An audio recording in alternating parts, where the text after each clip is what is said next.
who was Venezuela's Juan Guaidó.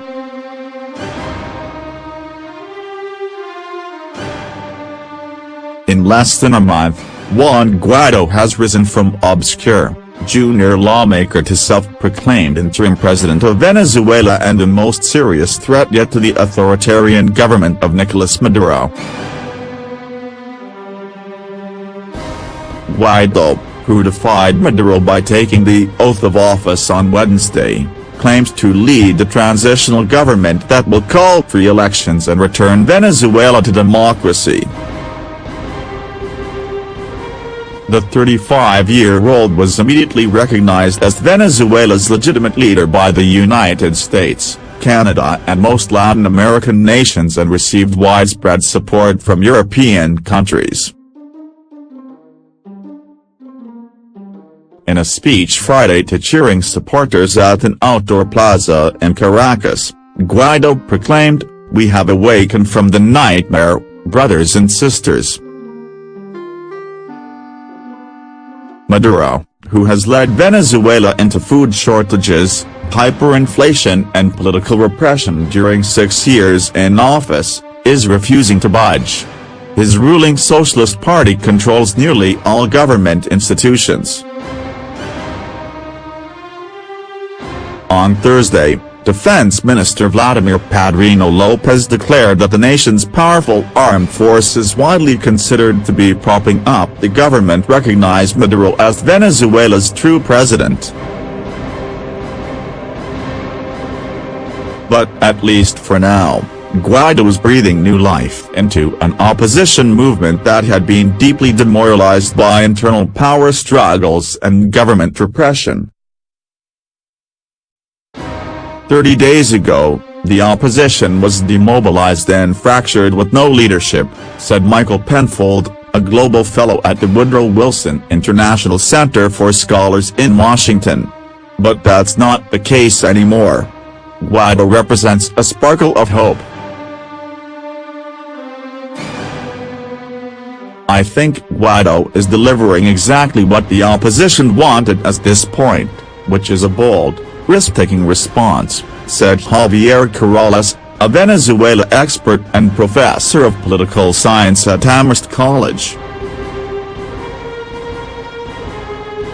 A youthful-looking industrial engineer, Guaidó got his start in politics by organizing student protests against the late Hugo Chavez, who ushered in Venezuela's socialist revolution 2 decades ago.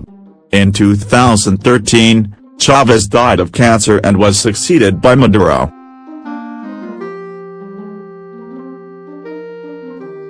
As a member of the Popular Will Party, Guaidó in 2015 won a seat to the National Assembly, Venezuela's legislature, amid an opposition sweep of congressional elections. But that momentum quickly stalled.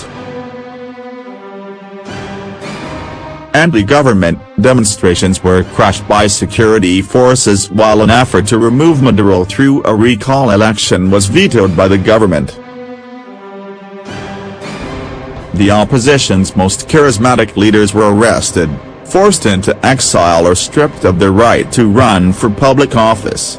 Last year, Maduro won another 6-year term in a presidential election widely considered a sham by international observers. Still, the opposition was determined to challenge Maduro's grip on power. It hatched an audacious plan to coincide with the start this month of what many view as Maduro's illegitimate second term. Guaidó became its leader. Partly because more prominent politicians have been sidelined, the National Assembly in early January named Guaidó as its president. Venezuela's constitution states that the head of the National Assembly takes over should the presidency become vacant, as the opposition claims it has under Maduro. After consulting with U.S. and Latin American officials, according to the Associated Press, The opposition organized nationwide street marches on Wednesday and held a makeshift outdoor ceremony where Guaidó took the oath of office and launched his parallel government. In what amounted to his inaugural speech, Guaidó called on military officers to withdraw their support from Maduro. It has to be the Venezuelan people, the armed forces, and the international community that allow us to assume power, which we will not let slip away, Guaidó told cheering supporters in what amounted to his inaugural address. At least one high-ranking military official, Colonel José Luis Silva, who serves as military attaché at the Venezuelan embassy in Washington, has heeded Guaidó's call.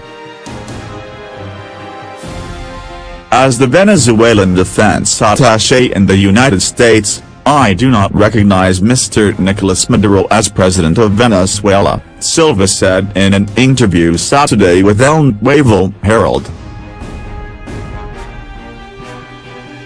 Guaidó lacks any control over government ministries, but he is more than just a figurehead.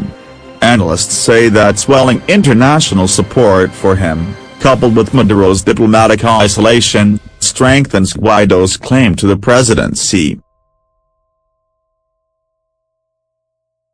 Frank Mora, who heads the Latin American and Caribbean Center at Florida International University, said Guaidó's swearing-in ceremony could become a watershed moment, similar to the 2010 episode in Tunisia when an angry fruit vendor set himself on fire and helped ignite the Arab Spring.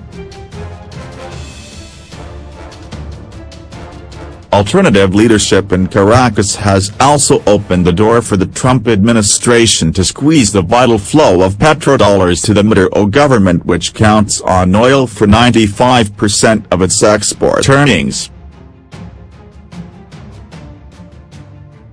One option would be to send the proceeds from purchases of Venezuelan oil to foreign accounts that could be set up and controlled by Guaidó's governing team, said Francisco Rodriguez, a former economic advisor to Venezuela's National Assembly. He said that diverting oil funds to Guaidó would have a huge impact on the Venezuelan economy and put more pressure on Maduro to leave office. The pieces are starting to fit together for a peaceful transition in Venezuela, said Benjamin Sharifker, a leading Venezuelan intellectual and an opposition activist. But Guaidó also faces new risks. Earlier this month, he was briefly detained by security forces and fears are growing that he could be arrested.